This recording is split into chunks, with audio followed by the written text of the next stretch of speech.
Bismillahirrahmanirrahim. Assalamualaikum warahmatullahi wabarakatuh. Allahumma sholli ala sayyidina Muhammad wa ala ali sayyidina Muhammad.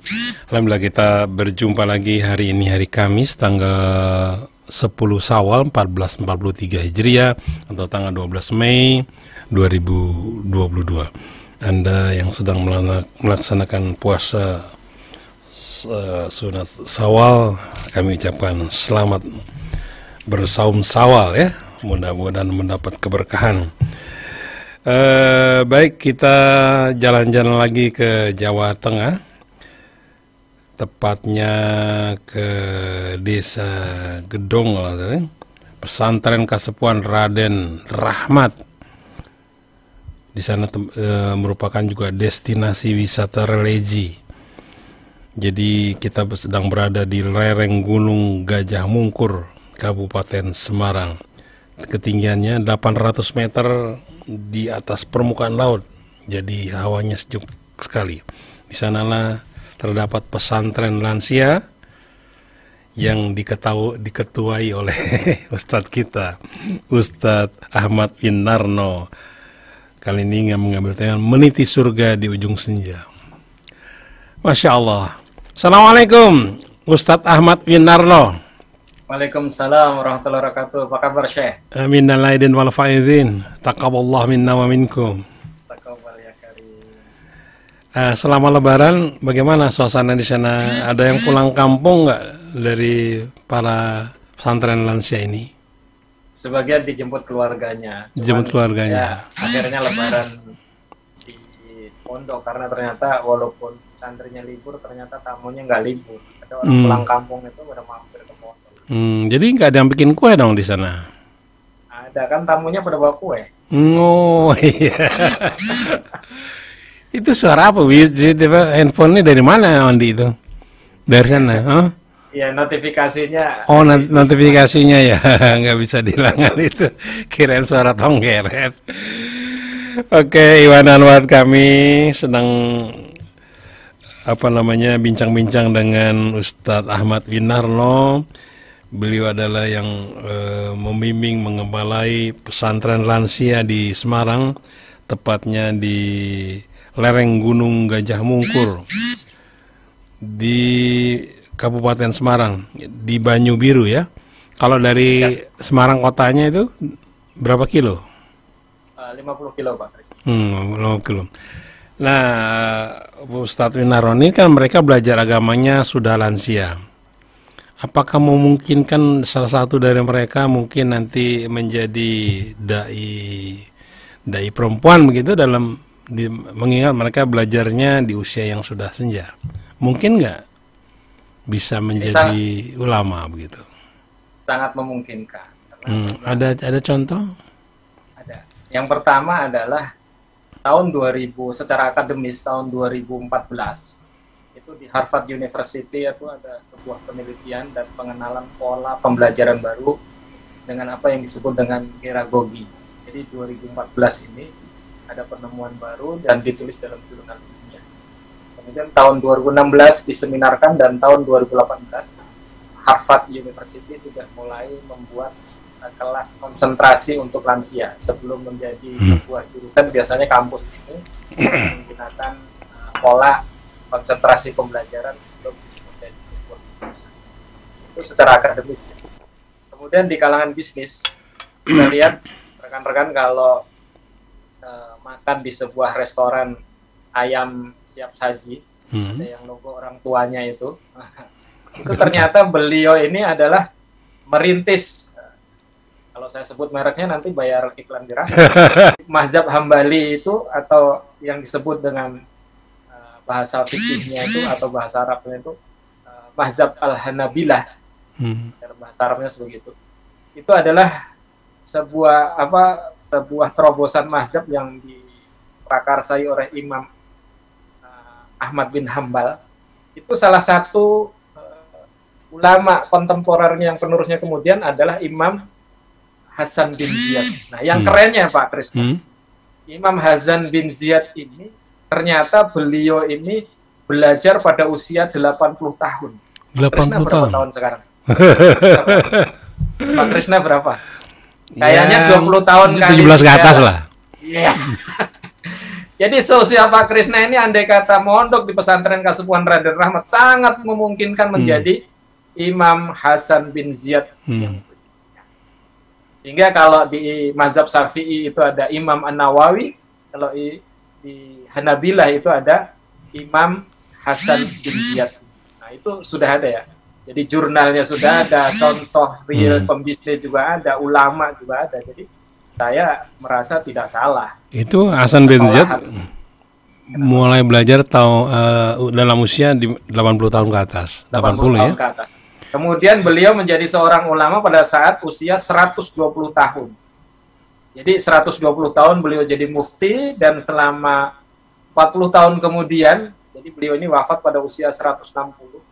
Jadi belajar usia 80, kemudian 40 tahun belajar, jadi usia 120 beliau menjadi seorang ulama, dan beliau ini menjadi seorang mufti yang dimintakan fatwanya itu tentang mazhab Hanabilah ini sampai usia ke 160. Menurut Ahmad Winarno, jadi kuncinya apa sehingga seorang itu bisa menguasai ilmu agama begitu dalam di usia di mana dia sudah lansia? Jadi kuncinya apa itu? Ada tokoh satu lagi yang menjawab pertanyaan Pak Krisna. Kuncinya di mana? Ternyata Imam Al-Kisha'i itu walaupun jauh lebih muda, tapi inilah terjawab kuncinya di mana.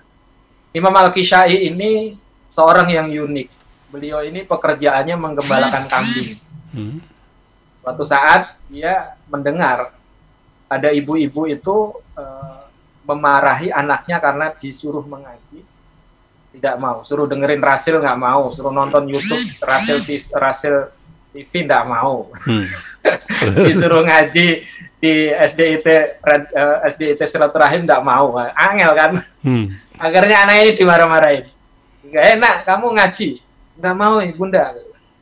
Sampai akhirnya anak itu ditunjukkan kepada Imam Al-Kisha'i yang waktu itu masih penggembala kambing waktu umur 40 tahun. Kamu kalau nggak ngaji nanti besarnya tuanya kayak lihat loh. Masih bandotan aja kerjaannya gembala kambing nggak mau ngaji. Mendengar itu Imam Al-Kisha'i itu serasa terhentak. Akhirnya beliau menghentikan kegiatannya untuk menggembala kambing dan kemudian mencari guru. Yang menarik Pak, ternyata beliau ini ngikutin ibu ini tadi. Oh, saya kalau belajar Islam harus memulai dari Quran. Maka dalam kaidah pembelajaran di pesantren-pesantren itu sebetulnya bukan nahu, sorof, bahasa Arab dan seterusnya. Itu yang betul ada memulainya dari Al-Quran. Maka di sini alhamdulillah orang tua kita ini dari yang nol bacaan dengan menggunakan metode qiraati, mereka ada yang 4 bulan, 6 bulan sudah bisa membaca Al-Quran dengan tajwid yang bagus, dengan makhraj yang bagus. Dan saya doakan dengan doanya Ali bin Abi Thalib, semoga beliau-beliau ini dipanjangkan umurnya dan dibanyakkan amalnya, khususnya tilawatil Qur'annya. Seperti itu. Oke. Nah sekarang di pesantren lansia ini ibu-ibu ini rata-rata usia berapa mereka? Yang ibu-ibu kayaknya sekarang sudah berganti. Karena ibu-ibunya banyak yang kondur, ini yang kelas yang sekarang ini kebanyakan bapak-bapak. Oh sekarang bapak-bapak? Iya, sekarang banyakkan bapak-bapak. Kemarin banyakkan ibu. Jadi ibu-ibu yang di rumah yang sudah tidak punya suami, kalau mau cari jodoh lagi yang soleh-soleh, di sini banyak juga.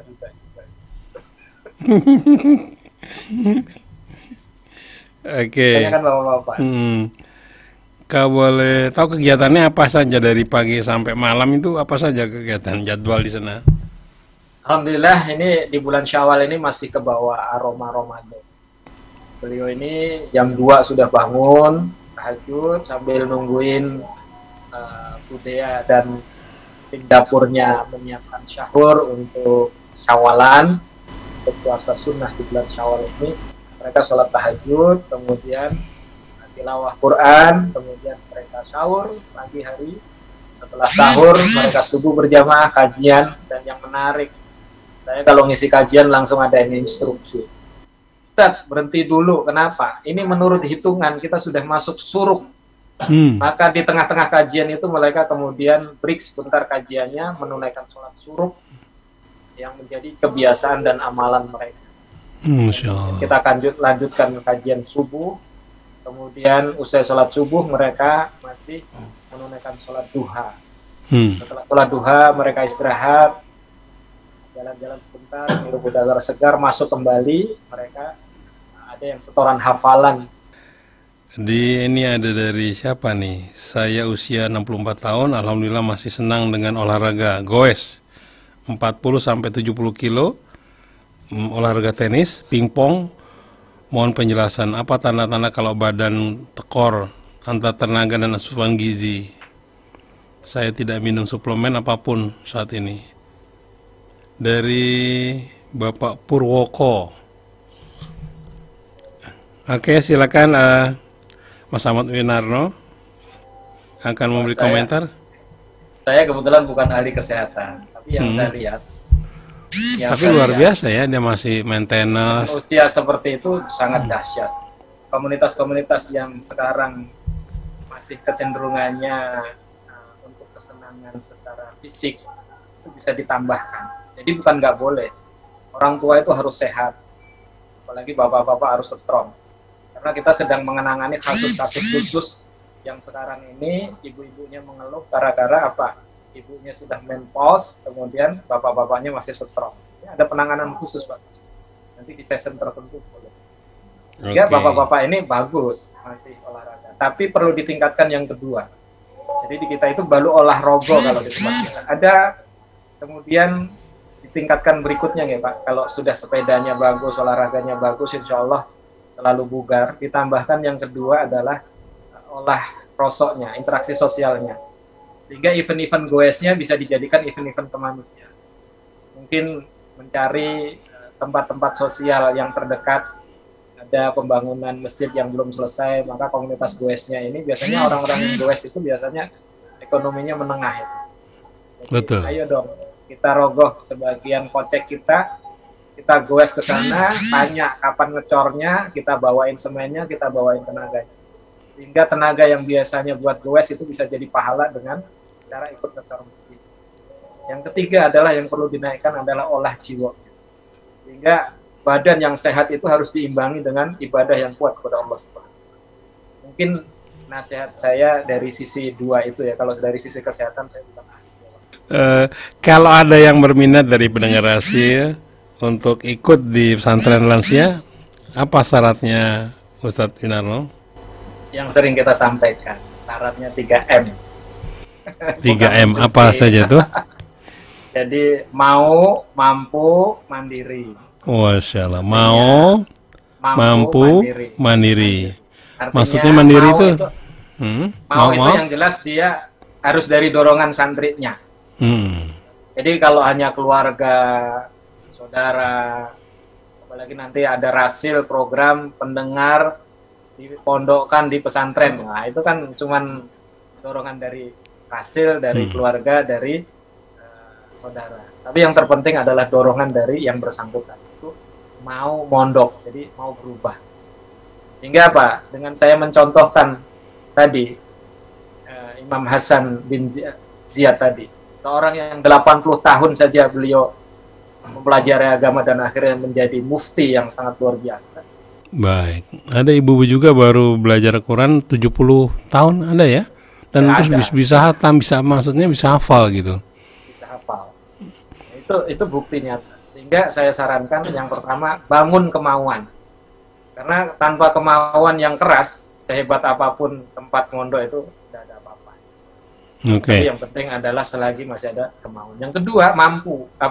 Mampu artinya apa? Dia memiliki kemampuan untuk berinteraksi, mengikuti pembelajaran. Sehingga beliau ini, mohon maaf ya, kalau kesini minimal itu huruf Latin ya tahu lah. Karena dari survei yang awal-awal kita lakukan terhadap tamu-tamu kita ini, terhadap santri kita ini, 80%-nya ini rata-rata buta huruf Al-Quran dan ada beberapa yang kemudian buta huruf Latin. Ini agak berat. Maka ada tes kemampuan untuk melakukan pembelajaran. Kemudian mandiri. Mandiri ini artinya beliau ini mampu beraktivitas sendiri tanpa menggunakan... Kalau bisa kamar mandi sendiri gitu ya? Menggunakan caregiver. Karena kita ini bukan panti jompo, tapi kita ini sebuah lembaga pendidikan yang dikhususkan untuk untuk lansia dengan pendekatan piramida. Dengan landscape yang naik turun, mereka nggak keberatan? Insya Allah kalau di tempat pembelajarannya itu datar Pak Krisna. Kita buat Oh, tempat datar. tinggi biar lansianya ini nggak punya kebiasaan jalan-jalan aja. Tapi kalau tempat belajarnya insya Allah datar. Ustadz Winarno, ada nggak energi yang terlihat sekarang sebelum dan sesudah dia masuk di pesantren Raden Rahmat ini? Dulu bagaimana energinya, sekarang bagaimana? Yang terlihat itu dari raut wajah, Pak. Kalau Seperti raut apa wajah itu? dan tatapan muka, tatapan mata itu tidak bisa dibohongi. Hmm. Yang saya lihat mereka itu terasa ada yang 5 tahun lebih muda, 10 tahun lebih muda, bahkan 15 tahun lebih muda. Itu yang bilang bukan kita. Hampir semua pengunjung itu kaget ketika disebutkan umurnya. Karena di umur-umur seusia, misalnya di sini ada yang 82. Itu mungkin di luaran sana umur 82 itu sudah pakai tongkat segala macam. Ini nggak pakai tongkat? Enggak, di sini 82 itu bahkan kita punya camping ground itu dilatih survival. Ayo naik Pak, tanpa boleh menggunakan apa-apa, nanti di atas itu sudah kita siapkan makan. Sehingga mereka sepanjang perjalanan ini mencoba riyadhah, bagaimana sih merasakan nikmat-nikmat terdahulu. Ternyata jalan 1 kilo. Camping ground kita ini jaraknya 1 kilo dari asrama utama. Terus jalan sepanjang 1 kilo mereka PP masih enteng aja, padahal tempatnya naik. Itu gitu. Mungkin karena udaranya juga sejuk, bersih, sejuk. Jadi itu juga berpengaruh juga terhadap pikiran dan jiwa mereka ya. Betul. Jadi karena kebetulan kan mudirnya ini seorang medis. Jadi nakes di Puskesmas Banyu Biru.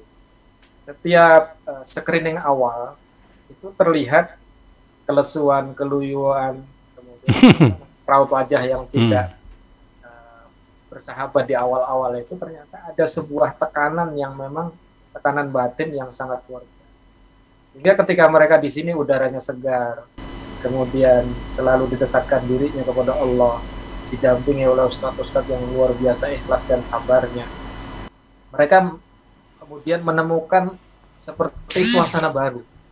Bahkan kemarin rekan-rekan dari Kompak komunitas pramugari dari Garuda Indonesia itu, beliau merasakan ini seperti surganya dunia. Karena beliau ketika ngelihat di sini itu ngelihat tadi mbah-mbah pada tadarus, mbah-mbah pada sholat duha, mbah-mbah pada setoran hafalan, mbah-mbah kemudian saling simak satu dengan yang lain, itu sebuah daya tarik tersendiri. Walaupun jumlah kita ini belum banyak, itu tapi merupakan sebuah contoh bagaimana menata senja dalam rangka apa? Meniti surga di usia senja. Katanya ini masuk juga bagian dari destinasi desa wisata. Bagian suka dapat kunjungan dari mana saja itu? Betul, sekarang ini banyak komunitas-komunitas, makanya bapak-bapak tadi yang punya komunitas quest misalnya, kapan-kapan misalnya kita buatkan komunitasnya di sini untuk seperti permintaan bapak-bapak yang dari Batam tadi.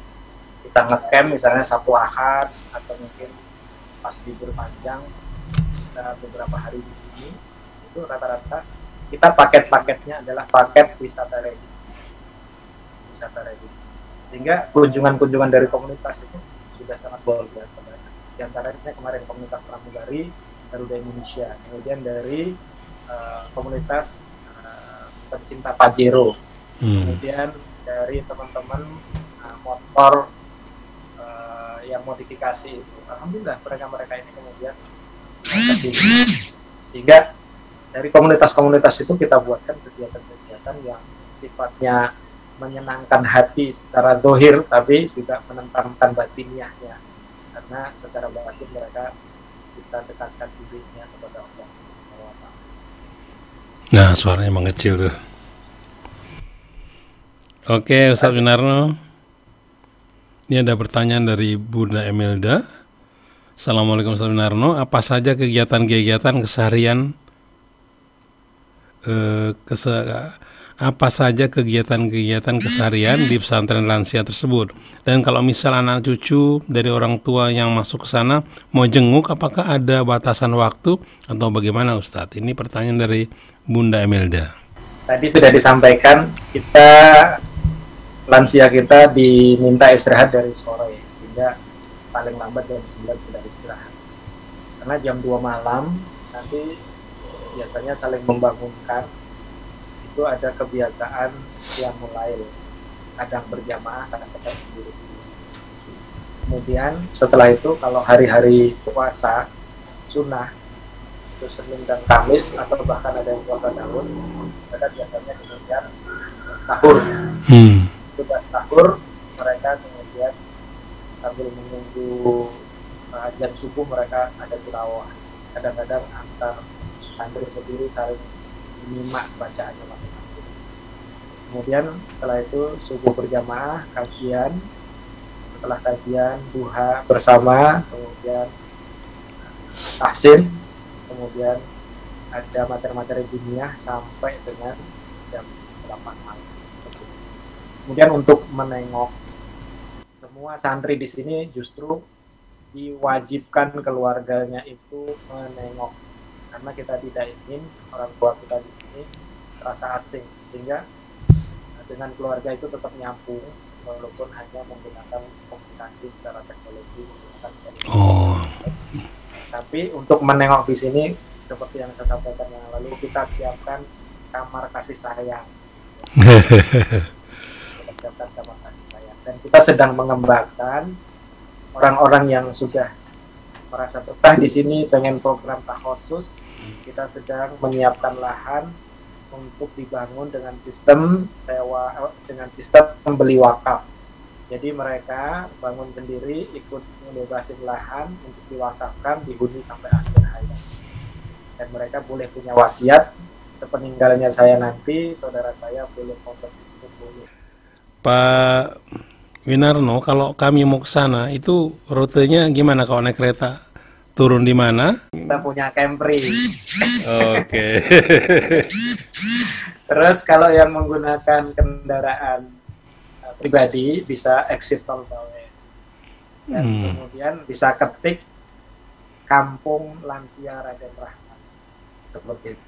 Tapi kalau yang tidak mendapati juga, yang menggunakan pesawat bisa turun di Ayani. Kemudian kalau yang menggunakan kereta bisa turun di Poncol ataupun di Tawang, sehingga nanti tinggal pesan saja taksi online dengan minta dihantarkan ke Kampung Lansia Raden Rahmat. Kalau masih ribet juga, telepon ke nomor tadi lagi. Oke, baik ya, ke nomor tadi itu 0812 9968 619 0812 99 68619. Ada juga yang bertanya nih, Ibu Hindun, bagaimana hubungan antara mereka? Apakah seperti keluarga sendiri atau bagaimana hubungan di antara mereka? Alhamdulillah, karena kita ada kebiasaan sekarang ini yang nyiapin tempat belajar bareng-bareng, yang nyiapin tempat sholat bareng-bareng, yang menyiapkan makan juga ada, ada tiketnya, kemudian mereka menanam sayur juga, ada kelompok-kelompoknya. Jadi mereka sudah, walaupun di sini lintas suku, kemudian lintas strata sosial, kemudian lintas pendidikan. Jadi pendidikannya ada yang jauh tuh, ada yang bahkan tidak lulus SD, tapi mereka satu kelompok dengan yang misalnya mantan kepala dinas. Jadi oh gitu. Saling, ini ada pelajaran menarik Ustaz, Pak Krishna. Karena majelisnya Rasulullah SAW itu seorang Bilal bin Rabah yang budak dibebaskan, tapi bisa satu majelis dengan Utsman bin Affan. Ini itu terjadi di pesantren kita. Jadi di pesantren kita itu tidak mengenal strata sosial, sehingga ukhuwah Islamiyahnya itu betul-betul rekat. Walaupun tidak sedarah, tapi mereka adalah saudara seiman. Itu yang kita tanamkan. Sehingga kita mencontoh Utsman bin Affan, Umar bin Khattab, gitu kan. Itu bisa satu majelis dengan Bilal bin Rabah, dengan Abdullah bin Maktum, seorang budak. Jadi kita membiasakan strata sosial itu tidak jadi masalah. Grade pendidikan juga tidak masalah. Asal suku bangsa juga tidak masalah. Di sini adalah ukhuwah Islamiyah. Oke, baik Iwan Anat, mungkin suara dari Ustadz Ahmad Winarno kurang begitu terdengar. Ini sinyalnya memang kurang baik di sana ya. Kami infokan bahwa kami sedang berbincang-bincang dengan Ustadz Ahmad Winarno. Beliau adalah pimpinan dan pengasuh pesantren Kasepuhan Raden Rahmat yang berada di lereng pegunungan Gajah Mungkur, Kabupaten Semarang di daerah Banyu Biru. Dan di sana pesantren ini lansia ya. Diharapkan juga keluarganya bisa membesuknya. Jangan sampai tidak pernah membesuk sama sekali, itu nggak bagus. Jadi hubungan keluarga tetap harus dijaga. Dan di sana ada yang tidak lulus SD, tapi juga ada yang pernah menjadi kepala dinas, tapi mereka bisa bersatu. Kegiatan para ibu-ibu di sana itu cukup full ibadah. Puasa sunnahnya Senin Kamisnya, puasa Syawal, duha, suruk, sholat tahajud, benar-benar masya Allah. Kemudian makanan dan minuman di sana juga diambil dari lahan sendiri karena lahannya luas dan subur. Menanam jahe ya, jahe apa lagi itu. Pokoknya sayur-sayuran juga, tanam-tanaman obat juga ditanam di sana. Jadi kalau ada apa-apa tinggal petik aja ya. Betul, Pak. Minuman apa aja yang sudah dibuat oleh para ibu-ibu itu? Ada jahe ekstrak, Jahe ekstrak, temulawak ekstrak, kunyit ekstrak. Mereka ada yang ini nggak ketergantungan pada dokter, misalnya dia sakit jantung atau apa atau diabetes yang dimana dia harus minum obat setiap hari, obat kimia. Ada nggak yang seperti Di itu? awal seperti itu Pak Krisna. Ternyata suasana udara, kemudian jenis makanan, minuman herbal, itu kemudian mereka secara pelan-pelan ternyata bisa mengurangi. Jadi sudah tidak tergantung lagi dengan obat-obat kimia ya. Masya Allah. Ini Mas Ustadz Winarno nih jaraknya berapa meter dari tempat di mana ibu-ibu berkumpul ini? Saya Jauh. kebetulan di kantor sebelah. Kantor sebelah ya. Jauh, 10 meter. Kirain ada dekat situ, pengen juga kita bincang-bincang dengan para ibu-ibu lansia di sana. Boleh nanti kalau di session tertentu mau. Kalau bisa kita dengar bacaan Quran mereka gitu. Oke. Ustadz Winarno ada yang menanyakan nomor rekening di sana. Kalau ada yang mau infak di bank apa? Berapa nomor rekeningnya? Hafal nggak? Apa? Bank Syariah Indonesia. BSI. Ya, kode transfernya kalau di ATM biasanya 451. 451 kodenya ya. Terus nomornya berapa? Nomor rekeningnya 7 9-nya 4 kali. Iya. 3-nya 3 kali. Iya. 72. Kami ulangi lagi ya. 7 9 9-nya 4 kali. 3-3-3-nya 3 kali, kemudian 72, begitu ya? Atas nama pesantren Raden Rahmat. Atas nama pesantren Raden Rahmat. Oke, Ustadz Ahmad Winarno, terakhir apa yang mau disampaikan? Kita sudah dibatasi oleh waktu. Baik. Dalam usia berapapun, kita ini mencoba mencintai agama ini dengan belajar sungguh-sungguh, dimulai dengan belajar daripada kitab agama ini, ya, ini dari Al-Quran. Karena kaidah pembelajaran di dalam Islam itu adalah memulai dari Al-Quran. Jadi yang hari ini pendidikannya tinggi-tinggi tapi Qurannya belum betul, itu segera dilengkapi dengan belajar Al-Quran dengan baik. Dan jangan berputus asa bagi yang usianya sudah senja. Karena kita tadi sudah punya 2 contoh. Yang pertama adalah contoh tentang usia. Itu Imam Hasan bin Ziyad. Itu belajar agama ini pada usia 80 tahun. Dan beliau menjadi seorang mufti setelah usia 120 tahun hingga wafatnya di usia 160 tahun. Dan tadi dari strata sosial seorang penggembala kambing, Imam Al-Kishai, itu justru menjadi ahli qiraah, ahli Quran, itu saat belajar beliau di usia 40 tahun. Oleh karena itu, ada dua kemuliaan yang kita tanamkan di pondok ini, yaitu kemuliaan birrul walidain dan kemuliaan kita belajar Al-Quran. Seperti itu. Oke, ini tapi pertanyaan masih banyak terus masuk dari Ibu Hani. Jika ada lansia yang mau mondok, kira-kira dalam jangka waktu berapa lama Pak Ustadz? Apakah bisa diterima untuk lansia yang masih sama sekali belum bisa membaca Al-Quran? Dari Ibu Hani di Jakarta Barat. Baik.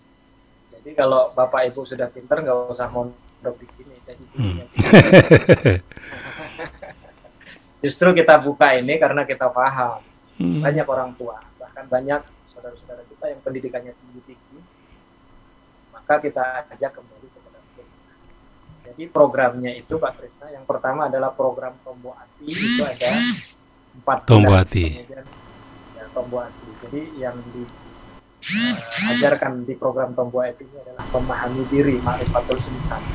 Kemudian perbaikan sholat, ada program sholat khusus, kemudian perbaikan bacaan Al-Quran, dan kemudian pembiasaan zikir. Di program berikutnya itu ada program mujahadah. Mujahadah itu ada program hidayah, dan terakhir program khusus yang beliau sudah merasa nyaman 1 tahun tinggal di sini, kemudian beliau pengen sampai akhir hayat. Oke, Ustadz Winarno, kita sudah dibatasi waktu. Sebentar lagi kita masuk waktu zuhur. Kita pamit dulu ya. Salam untuk ibu-ibu di sana. Mudah-mudahan sehat dan selalu dekat kepada Allah ya. Ya, saya Muhammad Krisna, Undi Saputra, dan Anis Muali mohon pamit. Wabillahi taufiq wal hidayah. Assalamualaikum warahmatullahi wabarakatuh.